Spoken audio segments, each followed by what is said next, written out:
Pero yung ginagawa nila sa dalawang Duterte, isa binubugbog mo sa CIF na leading to impeachment. Yung isa binubugbog mo sa ICC. 'Di ba? Oo. Doon pa lang yung kwentong 'yon. Sa tingin ko it will get the base to say mali naman yung ginawa sa inyo. Oo. I think it's very clear naman kasi sinabi ni FPRR dito, diretsuhan eh. Pag pinatalsik nyo anak ko dyan, tatakbo ko sa Tatandaan po natin, ang Duterte lamang ang nakapag-zero ng kalaban. Before we start though, it turns out a good amount of you watching right now aren't even subscribed to the channel, so if you enjoy the content, consider hitting the subscribe button, as not only does it help out a ton, but it also very much appreciated.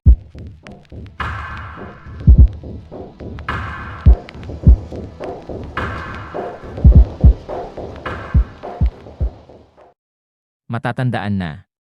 Balak papasukin na ang ICC sa bansa. Taliwas sa sinabi ni President Bongbong Marcos na wala ito balak papasukin. Dahil nagana naman di umano ang ating justice system. Ayon naman sa isang political strategist na si Malu Tikia, politika ang dahilan kung bakit inihain ni naman nila Rep. Benny Abante at One Rider Party List Rep. Ramon Gutierrez ang nasabing resolusyon. Totoo ang banta ng impeachment laban kay Vice President Sara Duterte, ayon kay political strategist Malu Tikia. Nagtataka din si political strategist Malu Tikia kung bakit kaliwat kanan ang banat kay Vice President Sara Duterte gayong wala naman daw itong ginagawang hakbang para sa mga susunod na eleksyon. Inamin nito na may balak muli tumakbo si former President Rodrigo Roa Duterte.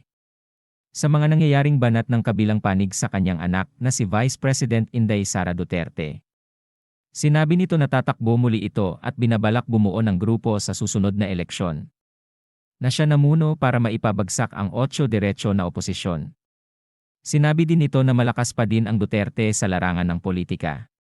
Na kahit anong sira ang gawin ng makakaliwang grupo ay wala pa din epekto dahil sa magandang pamumuno nito sa loob ng 6 na taon. Pinaalala muli nito ang style ng Tatak Duterte sa pagtakbo na simple pero trabahong pulido. Panoorin pa natin mga kasolid Pete News ang ilang pang kaganapan. Let's go! Nagsisignal si Pangulong Duterte, kaya nga binato sa kanya yung ICC, di ba? Kung titingnan mo yung batuhan, yung gikan na kung i-impeach niyo yan. Kasi ang everyone was saying may impeachment resolution. Ang lumabas ICC. So, kung titingnan mo, who is dictating the tempo? It's not the present administration.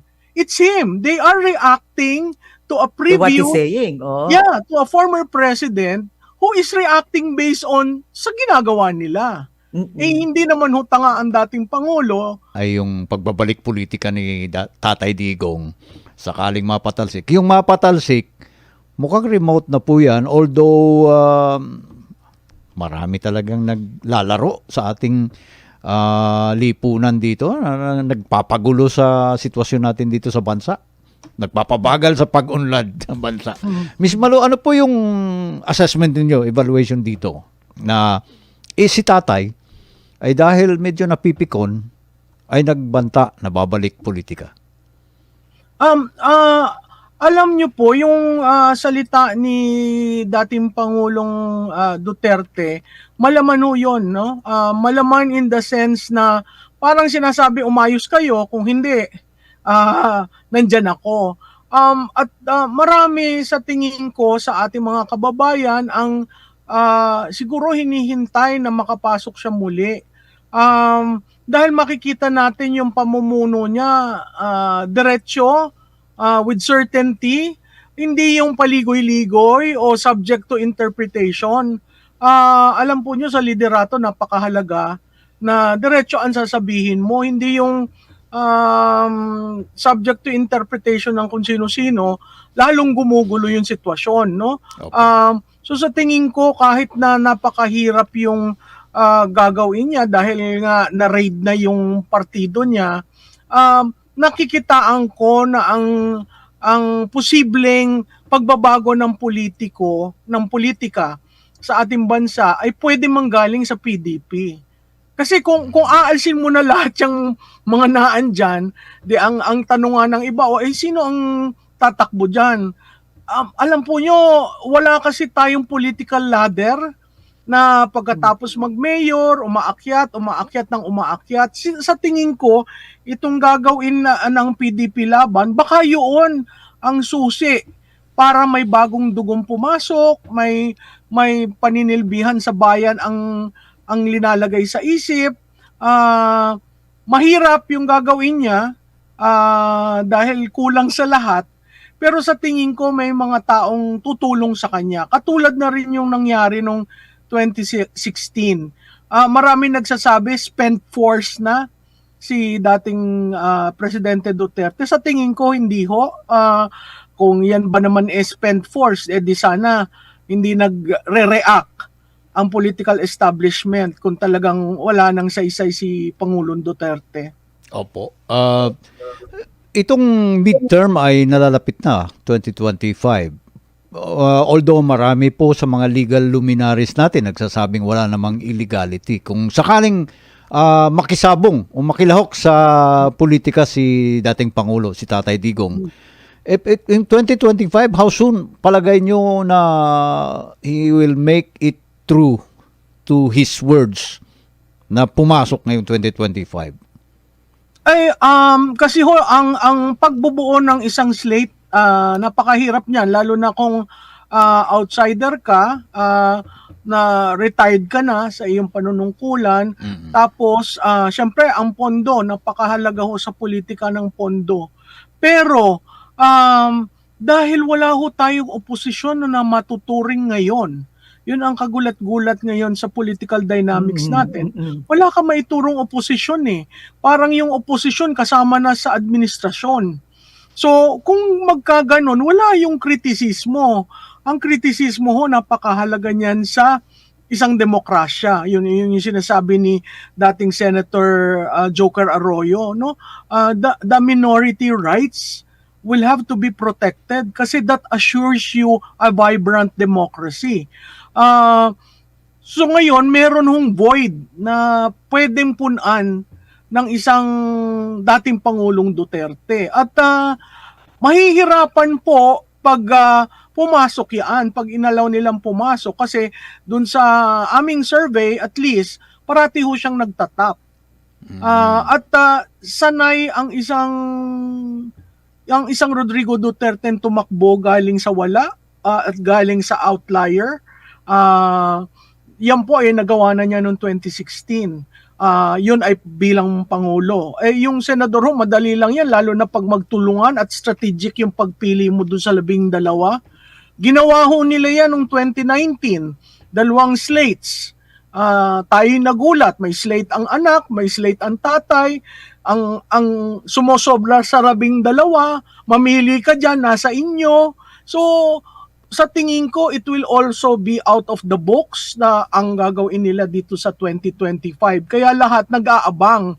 Kasi hindi ho talaga si Pangulong Duterte, hindi ho yan talaga based on a campaign book eh. Talagang widow, at saka talagang gut politics. Yung magaling ho siya sa ganun eh. So lalagyan mo lang ng disiplina, saan pupunta, saan iikot, sino bang malakas, sino ba ang maglilid ng slate na yon. Marami pong mga bagay-bagay na kailangan pag-aralan para maging competitive ang slate ng dating Pangulong Duterte. Doon sa Kamara po, mukhang medyo numbers game ang pag-uusapan. Talagang dominant na yung kakampi ng speaker. Pero sa Senado po, ang alam po natin, mga re-electionist dyan ay PDP po ba si Bongo? Si Senator Bongo, Senator Bato, De La Rosa, puro mga re-electionist po yan. Di po ba? So sir, meron siyang 3 taga-PDP. Ang total 7 ang re-electionist. Yung 3 taga-PDP, si Amy Marcos, si Pia Cayetano, si Bong Revilla na taga-Lakas at saka si Lito Lapid na independent. So kung titingnan nyo, numerically, mas maraming re-electionist na PDP. So kung yung 3 magiging core, plus dadagdagan ng mga bagong pangalan, sa tingin ko, at siguro maging guest candidate kasi katulad ni Senator Amy Marcos na nagsasabi na ang loyalty niya hanggang dulo na kay Presidente Duterte. So siguro guest candidate yan doon sa slate ni PRRD. So 4 na yun plus siya, 5 na.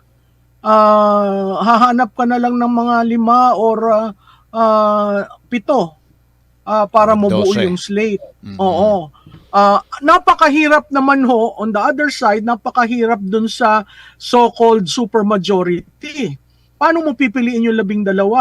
Kung ang total members mo ay napakalaki, dambuhalang partido, no? At ang magiging problema niya yung usapang lokal. Kasi yung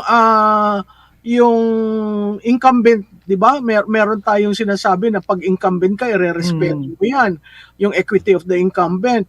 Paano mo 'yan i-adjudicate kung may partido federal ka, may lakas ka, may kasama ka pa sa koalisyon na nasyonalista? I mean, lahat ng partido nandun Opo. vis-a-vis sa PDP laban. So, sa tingin ko, very light yung sa PDP laban. Hindi mo kailangan ng kadambuhalang war chest. Compared dun sa kabila, talagang magki-quid pro quo yan kung sinong isasama dun sa 12. And at the same time, hindi ibig sabihin, pag napakalalim ng war chest nyo, mananalo ka. Nakita natin sa kasaysayan natin, ang mga mayayaman, hindi nananalo sa presidente, no? Iba ang presidential politics, kaya kailangan mahusay at masinop na paggamit ng pera. So the less members in a political party but coming from strategic provinces, yung malalaking probinsya, di ba? Napakahalaga yun sa pagtatahi ng inyong slate. Alright. Partner? Magandang hapon po, Miss Malu, ano? Ma'am. Yung pag ganito yung mga topic talaga, parang parang ang daming pwedeng di ba? Napaka sensitive kasi meron mga pwedeng lumabas na mga bunga-bunga yan, no? But I will just go to this election 2025. Anyway, we're talking about yung posibilidad, na sinabi niya talaga, talagang yung tuloyin niyo sa anak ko yan, eto, sasagot ko sa inyo, lalaban ako, hindi ba? Ang pinakauna na pwedeng mangyari is 2025, which is the national for the Senate and the Congress, no? Okay, Senate. I just want to ask this. How important and how will be this 2025 election be a game-changing para mabigyan tayo, mabibigyan ba tayo nito ng tinatawag na numero ng lakas? Ibig sabihin, the strength, no? The popularity between kung saan ba ang tao na kay VP Sara ba, the Duterte, or nasa Romualdez. Ibig sabihin, yung mangyayari na pagkapanalo, di ba? Kung gaano ang mangyayari doon, it's already an answer or at least a glimpse of ang kalagayan na pwedeng mangyari sa 2028. Ma'am, maganda yan tanong mo, no? Maganda ang pagka-frame kasi talagang ang mangyayari dun, Romualdez ba o Duterte, no? Ang isang kailangan nating makita diyan, yung sino ba ang may kasaysayan na nasiro ang kalaban. Nangyari po yan una ng 2016 nang galing out of nowhere. Walang partido, walang pondo, late nag-decide, halos walang plataforma, walang mensahe, basta organic. Ako ito. Ako maharap ako sa inyo. Lumabas. Kung gusto niyo ako, di ba? Lahat ng tao nagulat tayo. Yung palang hinahanap nila, napaka-ordinaryo, napaka-simple. Pati ang And it was the pananamit. people who actually rallied na Yes, and tumpak ko siya, pinus siya. yes, Oo, ma'am. pinus. At saka yun yung tinatawag na the people's campaign. Kasi hindi naghahakot ng tao. naghihintay sa kanya. Yung huling rally, doon kami na-shock, yung doon sa Taguig. Naghintay ang tao ng 4 na oras. Pag tinanong mo yung mga tao, ba't kayo naghihintay? Kasi si Duterte yan. O ay hindi naman yung kilala yan, taga Mindanao. So yun yung isang aspeto. Sanay siya sa ganon. Okay? Yung pangalawang aspeto, yun yung ginawa nila noong 2019. Wala hong nagsisiro sa kalaban sa Senado. Natatandaan niyo yung laban kay GMA midterm. Ang midterm is an election on the incumbent. It's a referendum on the incumbent. Maganda ba ang buhay mo ba na bago nung itong administrasyon na ito? Yung maganda ba ang kanyang programa? O maandar ba ang ating ekonomiya? Lahat po yan papasok sa isip ng tao sa 2025. Pero tatandaan po natin, ang Duterte lamang ang nakapag-zero ng kalaban. Si Gloria si GMA po, nung midterm, meron ho isang natira sa kanila. Doon kung natatandaan nyo yung election ng 2007, na ang opposition lorded it over President Arroyo's slate. Ang lumabas lang yata doon, isa o dalawa eh. Si Joker Arroyo yung isa, tapos may isa pa. So itong si Presidente Duterte, na-zero nila yung, ano nga ito? Yung na-8-0 nila yung kalaban eh, yung liberal. May tawag si partner Ocho Diretso. Si Ocho Diretso, di ba na-zero nila? First partner time. sa Ocho Diretso eh. 8 diretso First sa time na- Inodoro. Oo, di ba? So talagang magugulat ka, wow. Walang nakapasok ni isa. Pagdating ngayon doon sa 2022, patapos na ang term niya, makikita mo wala ring liberal. Isa lang ang nakapasok si Senator Hontiveros. So anong sinasabi noon? Iba yung politika ng Duterte at tinataya nila yung pangalan nila, yung record nila para makakuha ng ganong resulta sa eleksyon. Mahirap pong makakuha ng ganon kasi ang kalaban mo talagang sinisiro mo. Ayun lang ho sa kasaysayan natin na nangyari na may natalo. Oo. So if I'll go back to the question, as of now, at least on this day, no, so far is you will see, nakikita na ninyo yung lakas pa rin na whoever ex-President Duterte will endorse or will campaign for. Ay Imaginin niyo, ma'am. Ang maaaring resulta. Yes. Imaginin mo, ma'am, kung siya ang nag-lead ng slate. Iba yung endorsement, iba yung campaigning. Sa lumalaban. Oo. Lumalaban pa siya. Oo, itataya ko pangalan ko, kasama ako sa slate, ito kami. Iba ho yun. Okay. So, yung excitement, gawin na lang natin. Nasaan ang excitement? Ang excitement nandun sa pagpasok ni Presidente Duterte uli sa arena. Wala dito sa incumbent. Okay? Pag titingnan mo ngayon naman may measure mo yung may nanonood pa ba sa kanya? Tuwi ko hong namomonitor yung Gikan, tinitingnan ko yung number of views. Nagugulat ako na almost madaling araw na ho eh. Talaga yung pagtaas ng nanonood. Nagsisimula sa libo, hindi hundreds eh. Tapos nagpipik sa 5,000. At wala pa sa TV. Wala pa yung TV doon. At that kasi nasa TV eh. time, sabi ko, 5,000? Yeah. Ay, ordinaryo. Okay, this is something na I need to ask, no? Kasi kanina na pag ang inano nyo syempre, kasama naman palagi sa pag-aaral, yung nangyari noon. So, talk about 2016.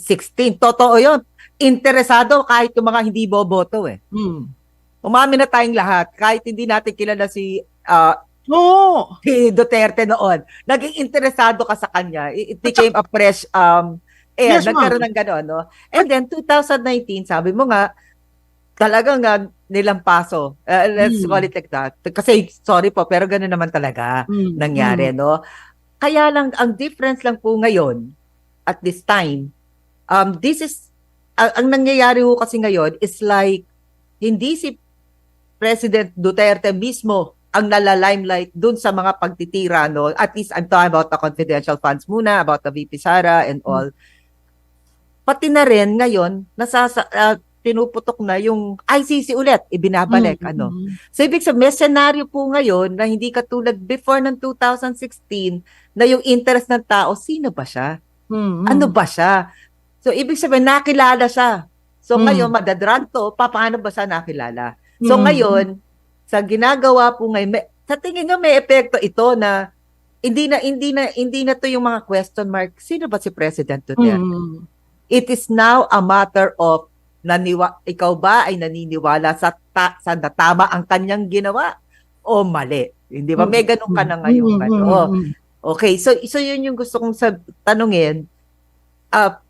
Iba ngayon yung tingin ng tao dun sa 2016 and maybe 2019 kasi incumbent siya noon, but now as a private citizen na meron ng nagkaroon ng background, no, ng mga kanyang ginawa, doon na magbabase ngayon ng tao, di po ba? Opo, tama kayo doon. Pero ang pagbabasihan nila ay isang public record na alam ng lahat. Kunyari, dalhin mo sa usapin ng illegal drugs. Kunyari, tanungin kayo, kamusta sa inyong komunidad? Balik ba sila uli? Oo, tama, diba? tama. Oh, pag pumunta ka ng pondo, gusto nila yon kasi lahat alakad na sila. Di ba? I understand your point, yes. Ang pangalawang pwedeng itanong kamusta ang frontline service? Nagbago ba?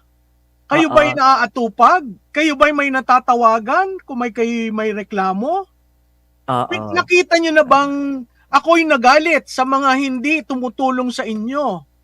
Yung ganun lang public record. So may record. strength din na meron na siyang paglabas niya ngayon na senator, para may nakaraan ako na ginawa. Yes. So nasa inyo na natuwa ba kayo o hindi. Oo, so again, it will reflect the direct approval of the people sa kalalabasan ng ng eleksyon na pag lumaban si President Duterte. Opo. It will answer, no?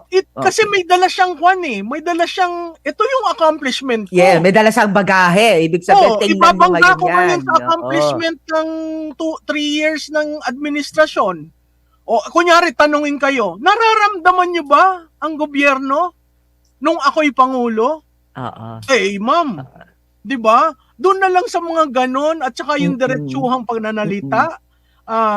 Malaking bagay po yun. Tapos, pwedeng hindi rin naman siya, pwedeng hindi rin niya ihalo dun sa kanyang naratibo, pero yung ginagawa nila sa dalawang Duterte, isa binubugbog mo sa CIF na leading to impeachment. Yung isa binubugbog mo sa ICC. 'Di ba? Doon pa lang yung kwentong 'yon. Sa tingin ko it will get the base to say mali naman yung ginawa sa inyo. I think it's very clear naman kasi sinabi ni FPRR dito diretsuhan Pag pinatalsik nyo anak ko diyan, tatakbo ko. So ibig sabihin yung narrative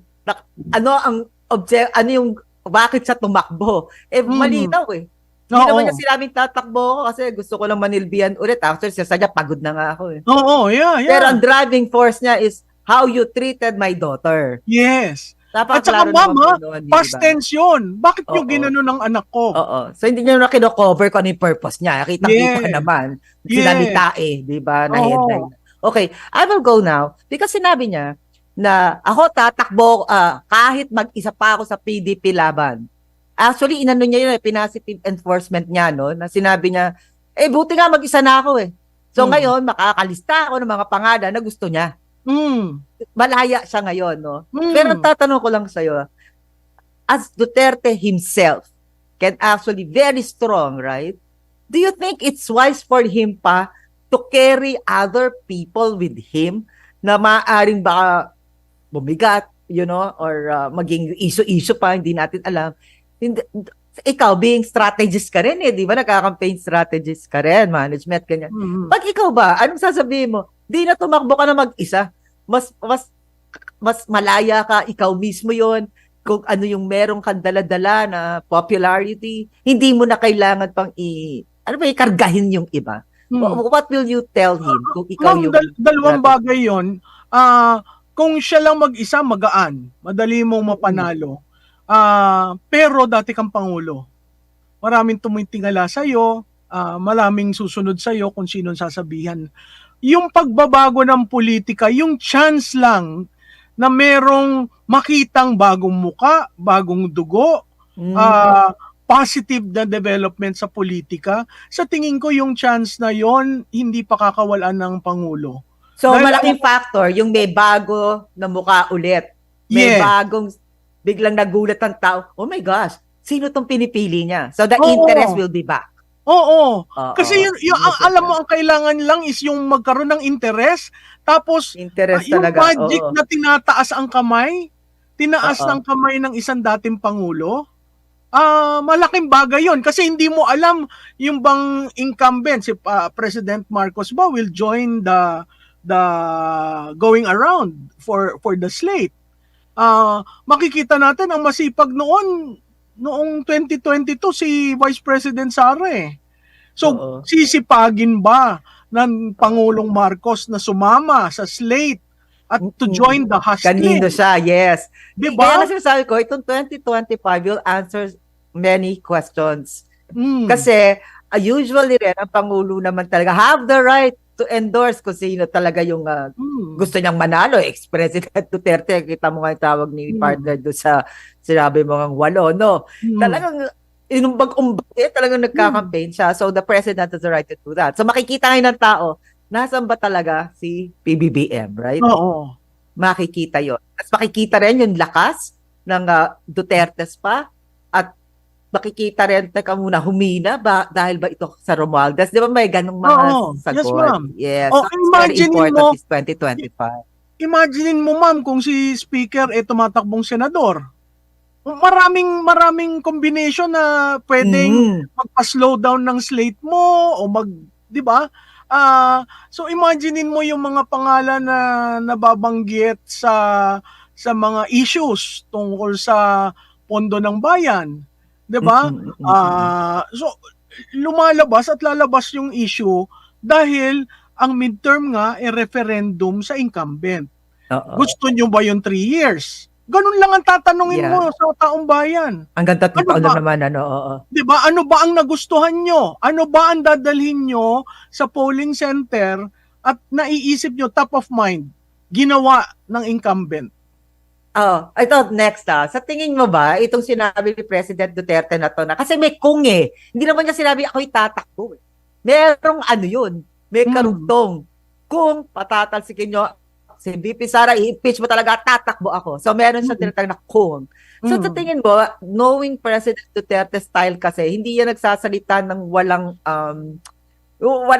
deeper or behind it na objective, no? Sa tingin mo, this is already like saying, binibigay ko na sa inyo ang senaryo, pag ginalaw niyo yung anak ko, ito magiging senaryo.